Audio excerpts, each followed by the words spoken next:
Bara förum aðeins yfir söguna, Guðmundur nú kannski aðeins búin að fara yfir hana.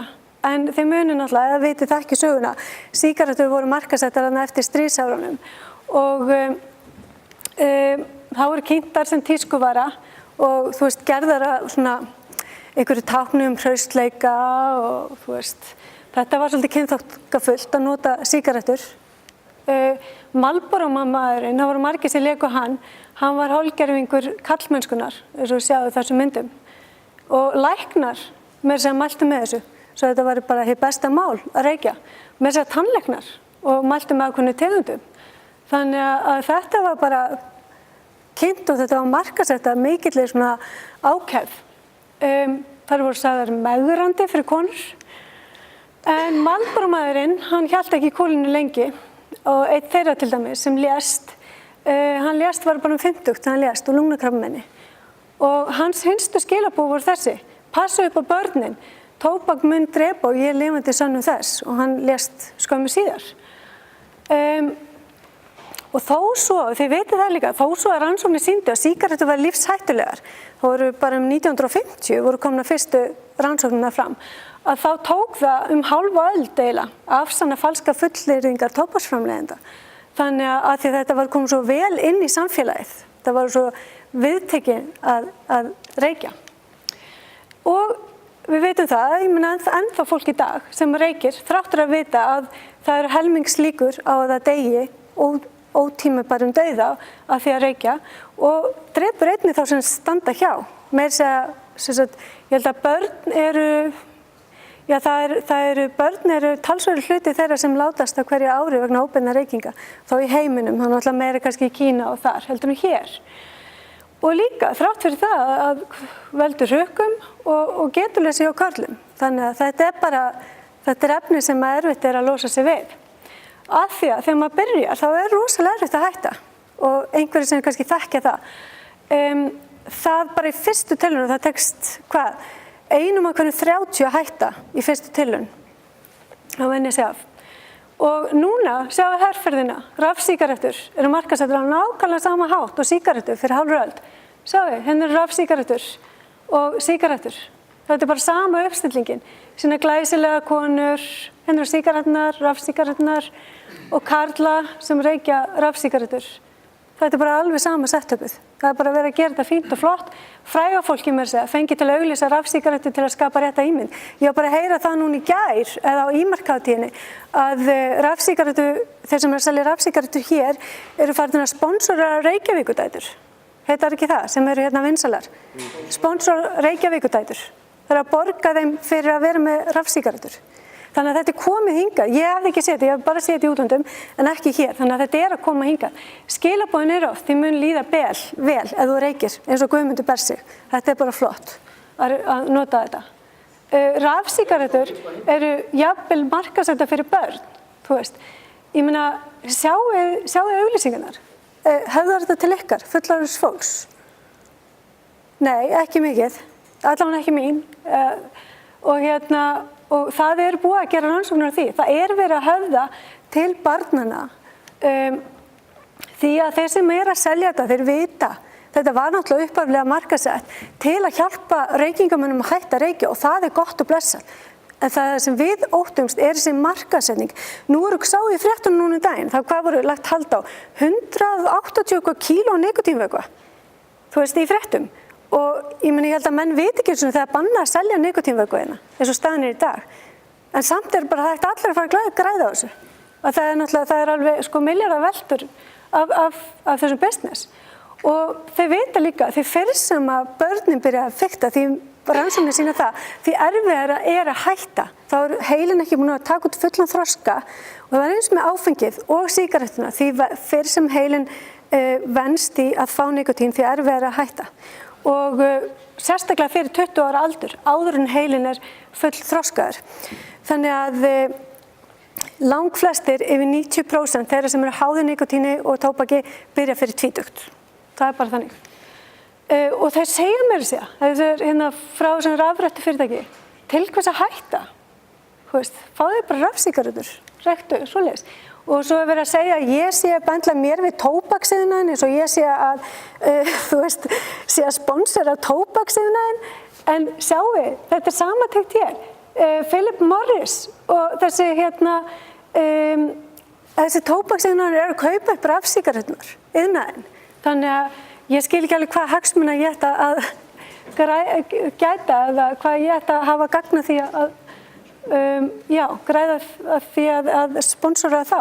En hvað er rafsígaretta? Bara þá nú búið að fara í það líklega eitthvað aðeins. En þetta náttúrulega bara þetta úðatækja náttúrulega líkir eftir sígarettureykingum og þá svona telja menn að þeir geta hætt frekar tóbaksreykingum af því að þetta er sama hegðun. Þú ert í raun að reykja líkt og sígarettur. Inniheldur oft nikotín og jafnvel þetta propylenglycerol eða propylenglykol eða glycerol eru rosalega mismunandi skömmtum. Þú getur fengið bara mjög daufa skammta og alveg upp í 36 milligram per millilítur sem mjög hátt en reglugerðirnar miða því að leyfa ekki hærri en 20 milligram per millilítur. Það er eitt af því sem er í frumvarpinu til laga. En það er búið að gera rannsóknir sem sýna í vökunum leynast oft ýmis skaðleg efni. Því ég er ekki að líka þessu sígarettureykingar. Því sígarettu eru 7.000 efni, þar er 200 eitthvað skaðleg og 70 krabbameinsvaldandi. Þetta er náttúrulega bara brot, en það að það séu skaðleg efni sem við veitum ekki hvað áhrif hefur á, réttlætir það að við munum bara dreifa þessu sem víðast og láta börnin okkar ánýtast þessu. Ég er ekki sammála því. Það er það sem ég hef virkilega áhyggjur af. Við vitum ekki nákvæmlega. Það að vera í leikhúsi og fá af og til gufu yfir sig er ekki sama og vera all daglangt með rafsígarettur og fá hún í lungun. Það er bara ekki hægt að líka því saman. Þannig að en nikotín sjálft, af því að nú var sagt að það væri ekki hættulaust eða væri illengum sjúkdómum. Nikotín sterkt ávinnbindandi eiturefni og flokka sem slíkt hjá Umhverfisstofnun. En móðir neytir nikotíns í einhverju formi á meðgöngu getur heili barnsins orðið fyrir varanlegri þroskaskerðingu ásamt því að líkur aukast bæði á fyrirburafæðingu og andvanafæðingum. Er ekki mikilvægt fyrir ungar konur að vita það áður en ánýtast nikotínni? Og þá eru vísbendingar líka unglingar sem neyta nikotíns getur orðið fyrir skaðlegum áhrifum á heila. Ég meina, við megum ekki horfa fram hjá þessu. Það er ekkert sama fyrir börn að vera að neyta þessar afurða nikotíns og fullorðinna. Nikotínvöku, við leitum líka hann í slysagildra. Ungum börnum, sérstaklega undir 5 ára, sem eru óvitar, stafa bráð eitrunarhætta. Þannig 1 millilítur af sterkum vökva til að barn fari í öndunarstopp og getur látist. Og það hefur verið, eitrunarútköllum í Texas 50-földust á einhverjum bara 4 árum frá því að þetta var innleitt. Og aðalega ung börn og ekki segja mér að nikotín sé bara, eins og kaffi. Þegar það er í svona vökva og ég meina, þetta er náttúrulega, maður verður, þetta er bara munið þegar þvottaefnið kom inn, uppþvottaefnið kom fyrst, ég var akkurat þá að nema læknisfræði, þar sem maður tók á móti börnunum sem hafðu borðað uppþvotta og eyðilögðu sér vélandað. Ég meina, við verðum að horfast í augu við staðreyndir til að allavega fræða það að þetta er ekkert leikfang, þetta er ekki eins og fá sér sælgæti, að því að vera líka eins og við sælgæti. Hann ber því að geyma mjög mikilvægt, það sem börn ná ekki til. Eins og ég kom aðan, ég meina við veitum það búið að gera stór hluti af þessum vökum innihalda efni þar á meðal krabbameinsvaldandi efni. Það hafa fundist 7 krabbameinsvaldandi efni eins og komið og 9 sá ég núna síðast. Við getum samt ekki fullyrt hversu skaðlegar þær eru því að komu fyrst á markaðinn fyrir aðeins áratug síðan og munið hvað það tók hálfa öld eða meira að sýna fram á hvað áhrif sígaretturnar hafa. Það mun taka nokkra áratugi viðbót áður en hægt verið að draga afdráttarlausar ályktanir skaðsemina. Það er bara þannig og svo er þetta með óbeina rafsígarettureykin. Ég meina, þetta er kannski minna en í sígarettureykjum. Þú veist, ég viðurkenni það, þetta er miklu minna af skaðlegum efnum sem að mælast. En þetta er samt ekki bara vatnsgufa. Og það hafi verið gerðir rannsóknir sem að þú kannski reykir hér og við erum í sama klefa og svo tekið blóð úr mér, bæði áður en þú byrjaðir að nota rafsígarettuna og eftir. Og þá hækka ýmis efni í blóðinu hjá mér. Ég meina, við höfum þekkingun í dag til að draga ályktanir frá, þannig að það eðlilegt, það er bara að spyrja, finnst ykkur eðlilegt að það sé verið að úða gufunni hér yfir alla meðan við veitum ekki hvað áhrif það hefur? Eigum við ekki að leyfa því, börnunum sérstaklega og okkur hinum að njóta vafans? Þannig að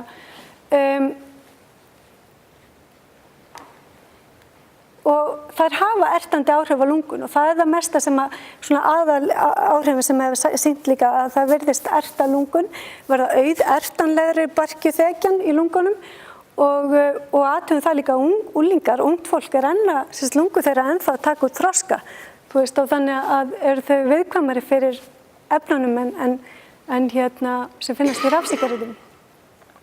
Svo hefur við heyrt þetta að sumir telja að rafsígaretturnar séu bara undralaust til að hætta að reykja og betri en önnur nikótínlyf og það sem er ríki eftir sígarettureykingum. En það er bara, og mér segja þessi nýja skýrsla, ég var að kíkja á þessa nýju skýrslu frá Kanada sem er búið að vera að vitna í núna, að þar kemur fram þar er sagt að rafsígaretturnar séu ekki síðri en nikótínplástrar og athugið það ekki síðri. Það er ekkert verið að segja að þetta sé undralyf og það geti allir hægt að reykja sígarettum með skipt yfir. Það er verið að segja að þetta sé ekki síðri heldur en nikótínplástrar. Sumir tekst betur kannski með plástrum en öðrum með rafsígarettum. Ég meina það er bara fólk nota mismunandi leiðir til að hætta að reykja. Það er ekkert ein sem er bara heilu leið. Og athugið það, rannsóknir hér, nokkrar, sýna að 8 af hverjum 10 veipurum reykja líka. Þannig að flestir eru að nota veipur samhliða til að halda nikótínfíkninni. Verstu mögulegar afleiðingarnar sem hafa verið bent á, sérstaklega WHO, Alþjóðaheilbrigðismálastofnun, muni asbest. Asbest var tekið á markað því það er krabbameinsvaldandi og það var ennþá verri áhrif, það var samlegðar áhrif ef að fólk varð útsett fyrir asbest og reykti einnig. Og það er það sem menn vita heldur ekki einnig, hvað gerist þegar þú reykir og notar rafsígarettur, bæði. Þannig að Eftir að segja að þetta líkir svo saman með asbest, að nota samkvæmst og síðan bara heim. Heyrðu, við skulum fara í þetta á eftir, en það sem ég er að segja er að við vitum ekki hvort þetta hafi einhvers konar samlegðar áhrif. Þetta er frá Alþjóðaheilbrigðismálastofnun sem við erum aðildarríki að og við horfum mest til. Þeir sem nota bæði, og svo hafa mér sem bara verið svona, samantektar rannsókn sem sýndi að þeir sem nota bæði rafsígarettur og sígarettur er ólíklegri til að hætta af því það er svo margir sem nota til að nota bæði, reykja og nota rafsígarettur og að því að vorum að tala um 60% árangur 60% betri árangur á hann, skoðum í hvað hverju þessi 60% árangur felst. Það var gerð tilraunarannsókn það er í raun og rúmlega 600 mann sem vildu hætta að reykja. Það var skipt í 3 hópa tilviljanakennt og þetta er svona áreiðanlegasta rannsóknarsniðið. Þetta kallast randomized control trial, þar sem að þú ræður ekkert hvaða leið þú færð.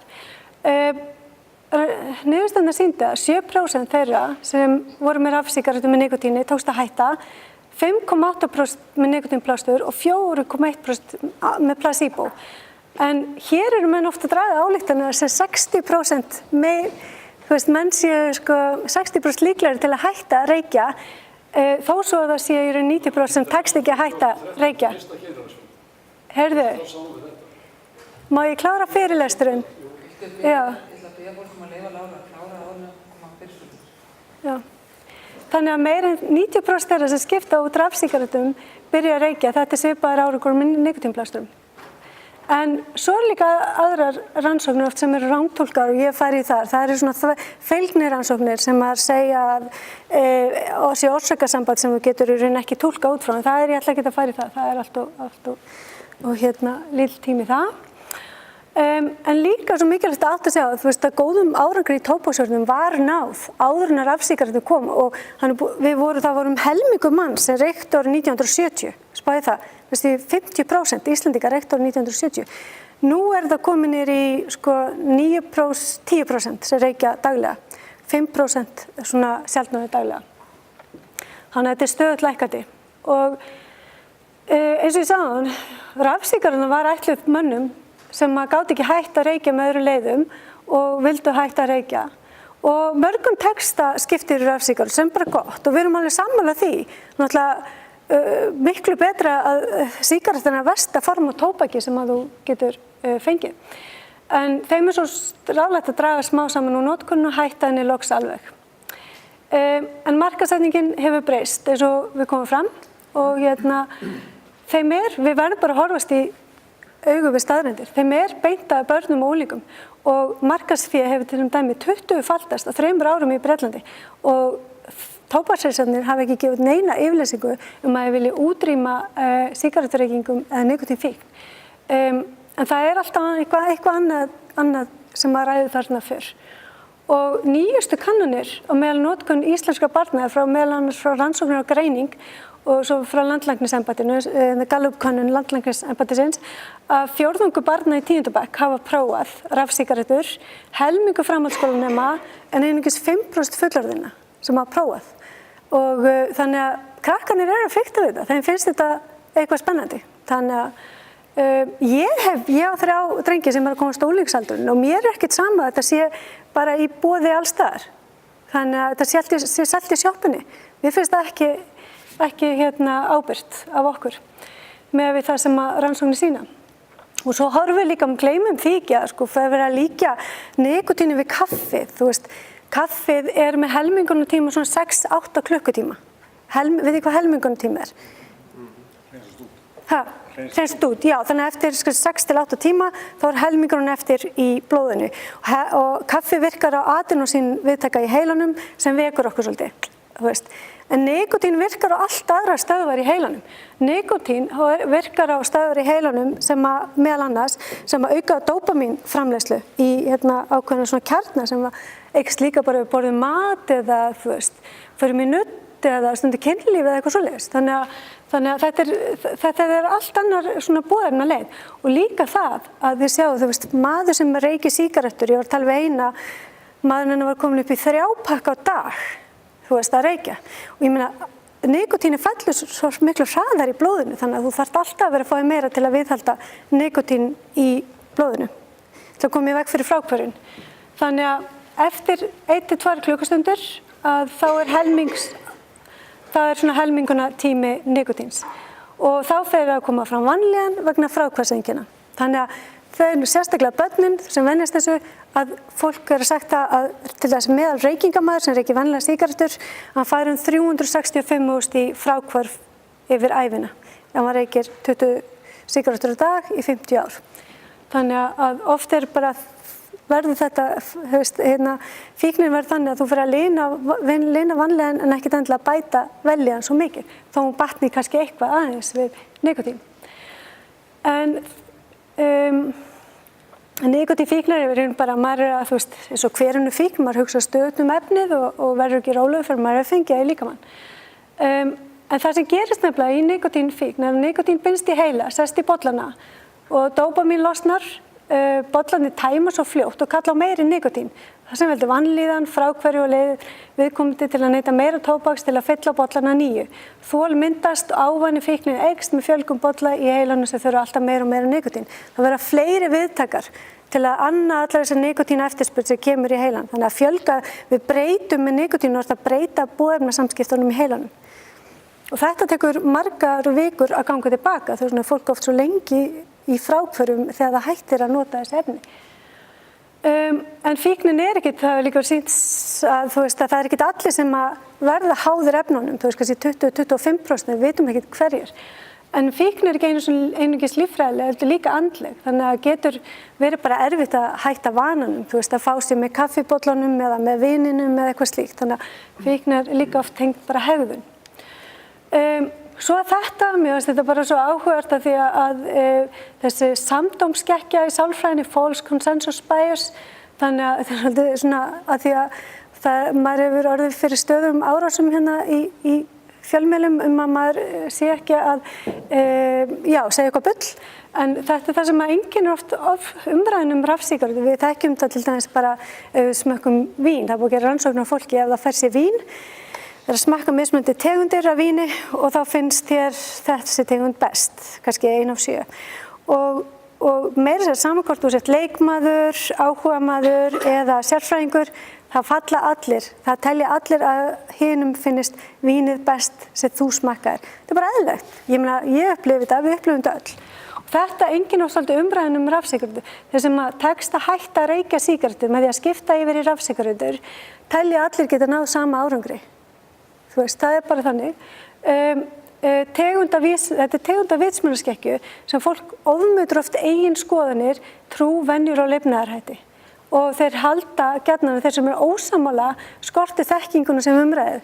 Nota bene, þeir neita að horfa á aðra rannsóknir sem styðjar þeirrar málaflutning.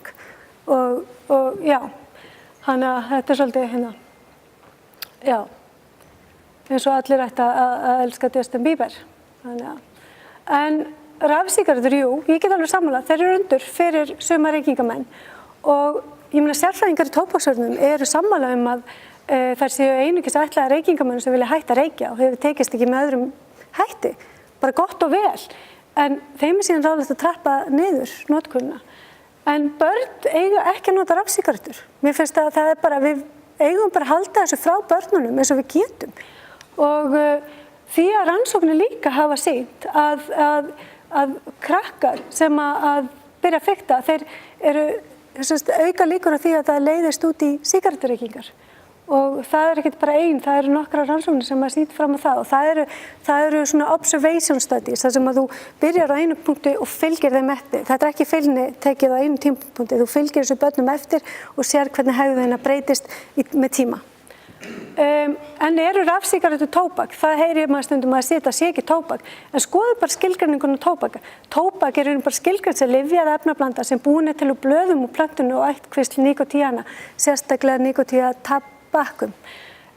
Rafsígarettur sem innihalda nikótín, sem unnur úr þessum laufum flokkast í sem tóbak. Af hverju ekki? Ég meina þú notar þetta líka svipaðan hátt. Við erum á því og ég veit að einhverju eru ósammála því, en ég meina það þurfi bara lög og reglugerðir hér eins og annars staðar og flest lönd í kringum okkur eru að innleiða. Við viljum ekkert banna rafsígarettur, það hefur aldrei komið fram. Og ég meina þeir sem vilja nota rafsígarettur mega bara nota þær, það er bara allt í góðu svo lengi sem hafa aldur til. En það þarf gæðavottun til þess að vita hvað er í þessum vökvum til að vernda neytendur. Við veitum heldur ekkert, þú veist, hverjir eru að selja efnin og hvað efni vökvarnir innihalda. Það hefur verið gerð kannanir sem sýna bara að styrkleiki nikótíns er til dæmis ekki svo sami og er skráður á pakningarnar. Þannig að, en sem komið er bara þarf að styrkja það. Leyfa sölu á nikótínvökvum undir ströngu eftirliti, notabene það bannað að selja nikótínvökvu í dag. En ég held að það eru mjög margir að selja þá, en það er bara ólöglega. Rafsígarettur falli líka undir tóbaksvörnarlög til að vernda börnin. Gera þetta ekki eins og sígaretturnar, bara þykja eðlilegt að sé að vera að reykja í fermingarverslunum. Allir sé að veipa, allt í gufu, í fermingarverslunum. Ég meina, mér finnst það ekki eðlilegt. Að ég vil geta að barnið mitt fari í hús þar sem að ég veiti til þess að það er ekki vera búa þessu framan í það. Og bara tryggja börn og unglingar hafi ekki aðgangar af sígarettum. Það er það sem maður vill fara fram á. Og það er bara varasamt, ég myndi segja varasamt að byrja að fikta. Og notkun þeirra er aldrei saklaus. Og hún getur náttúrulega valdið heilsuspillandi nikótínfíkn. Þannig að, og það er ekki gott að vera þræll nikótíns. Miklu betra að vera án þess. Það eru mín lokaorð.